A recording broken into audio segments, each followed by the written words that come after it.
किसी अपने से दूर होने की जो तड़प होती है ना, उसे शब्दों में ढालना लगभग नामुमकिन सा लगता है। लेकिन ऐतिहासिक साहित्य के पन्नों में नागमती का विरह खंड एक ऐसा हिस्सा है जो इस दर्द को एक अलग ही स्तर पर ले जाता है। इसे हिंदी साहित्य जगत का सर्वश्रेष्ठ विरह वर्णन माना जाता है। सच कहें तो इस एक पंक्ति के पीछे जो भावनात्मक वजन है वो वाकई दिल को छू लेने वाला है और हमें सीधे उस युग में ले जाता है जहां प्रेम और अलगाव का मतलब बहुत गहरा हुआ करता था। आज के इस विशेष विश्लेषण में स्वागत है। आज का सफर सिर्फ एक पुरानी किताब के पन्ने पलटने का नहीं है, बल्कि एक उत्कृष्ट कृति यानी मास्टरपीस और उससे जन्मे एक पूरे साहित्यिक आंदोलन को डिकोड करने का है। हम बात कर रहे हैं मलिक मोहम्मद जायसी की महान रचना पद्मावत की। चलिए देखते हैं कि कैसे इस एक रचना ने पूरे साहित्य की दिशा ही बदल कर रख दी। सीधा मुद्दे पर आते हैं और देखते हैं कि आज हम किन 4 अहम पहलुओं पर चर्चा करने वाले हैं। पहला, पद्मावत की प्रतीक योजना। दूसरा, जायसी की अन्य रचनाओं का दायरा। तीसरा, मसनवी शैली। और अंत में सूफी काव्यधारा की मुख्य विशेषताएं। तो शुरुआत करते हैं हमारे पहले विषय से, पद्मावत की प्रतीक योजना, जो असल में एक रूपक है। देखिए, इस महाकाव्य को सिर्फ एक सांसारिक कहानी समझना एक बहुत बड़ी भूल होगी। असल में ये पूरी कहानी एक डिकोडर रिंग की तरह काम करती है। इसमें हर पात्र, हर जगह किसी गहरी दार्शनिक और आध्यात्मिक सोच का प्रतीक है। जैसे चित्तौड़ कोई आम किला नहीं है, बल्कि मानव शरीर है। राजा रत्नसेन हमारा मन है और रानी पद्मावती सर्वोच्च बुद्धि या परम ज्ञान का प्रतीक हैं। दूसरी ओर नागमती इस संसार को दर्शाती हैं जो हमें बांधे रखता है। सिंघल द्वीप हृदय है। राघव चेतन शैतान का रूप है जो भटकाता है और अलाउद्दीन खिलजी माया यानी भ्रम का जाल है। और इन सबके बीच हीरामन तोता एक गुरु की भूमिका निभाता है जो सही रास्ता दिखाता है। और इसी एकदम सटीक प्रतीक योजना के कारण ही साहित्य के विद्वान पद्मावत को एक प्रतीकात्मक काव्य या रूपक काव्य मानते हैं। ये सिर्फ एक राजा रानी की कहानी नहीं है, बल्कि मन, बुद्धि, शरीर और माया के बीच चल रहे एक बहुत बड़े आध्यात्मिक संघर्ष का बेहतरीन रूपक है। अब जाहिर सी बात है, इतनी गहरी रचना है तो विद्वानों में इसे लेकर विमर्श तो होगा ही। एक तरफ आचार्य रामचंद्र शुक्ल जी का मत है जो मानते हैं कि रत्नसेन आत्मा का और पद्मावती परमात्मा का प्रतीक हैं, यानी ये आत्मा के परमात्मा से मिलने का सफर है। वहीं दूसरी ओर डॉक्टर हरदेव बहरी जी का नजरिया थोड़ा अलग है। उनका मानना है कि ये मुख्य रूप से एक प्राकृत कथा है जिस पर पुरानी रत्नशेखर कथा का गहरा प्रभाव है। ये तुलना हमें दिखाती है कि इस रचना को आध्यात्मिक और ऐतिहासिक दोनों ही पैमानों पर कितनी गहराई से परखा गया है। इसके अलावा अगर इस ग्रंथ के कुछ बुनियादी तथ्यों पर नजर डालें तो वो भी कमाल के हैं। ये अवधी भाषा का प्रथम महाकाव्य है। साथ ही से हिंदी का पहला बड़ा महाकाव्य भी माना जाता है। इसमें कुल 653 दोहे हैं।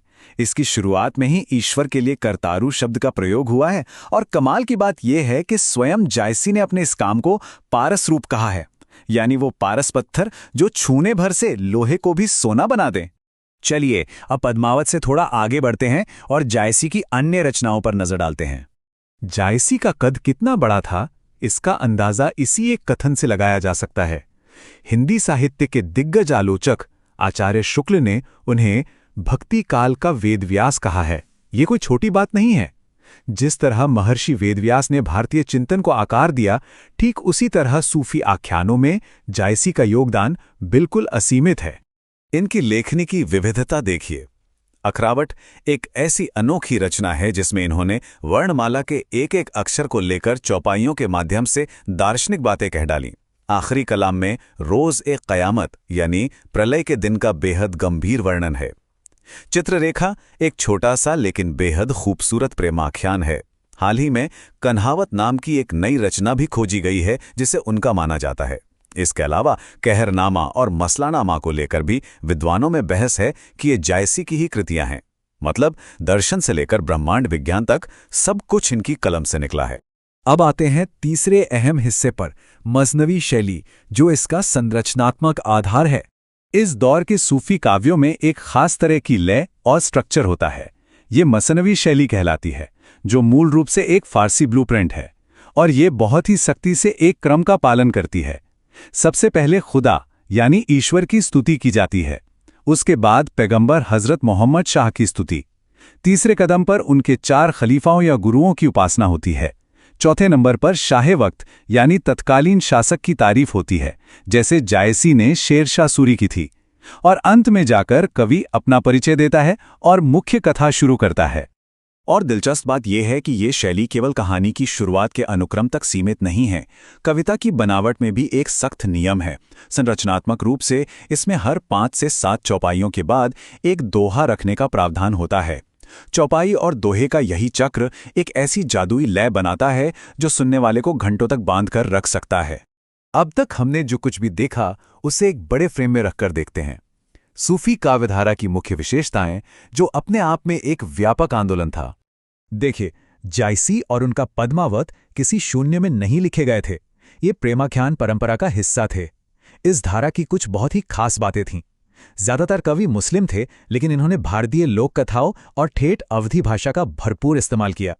इनका मुख्य उद्देश्य था सांसारिक प्रेम की कहानियों के जरिए अलौकिक प्रेम या ईश्वर के प्रति प्रेम को दर्शाना। और सबसे खूबसूरत बात, इनके साहित्य में किसी भी दूसरे धर्म या विश्वास का खंडन मंडन यानी निंदा बिल्कुल नहीं मिलती, बस विशुद्ध प्रेम और कहानियों की पुरानी परंपराओं का पालन। लेकिन इस परंपरा में एक बहुत ही दिलचस्प विरोधाभास भी देखने को मिलता है। एक तरफ नामकरण के सख्त नियम हैं, इन प्रेम गाथाओं का नाम अक्सर नायिकाओं के नाम पर होता था और अंत में वती लगा होना जरूरी था, जैसे पद्मावती, इंद्रावती।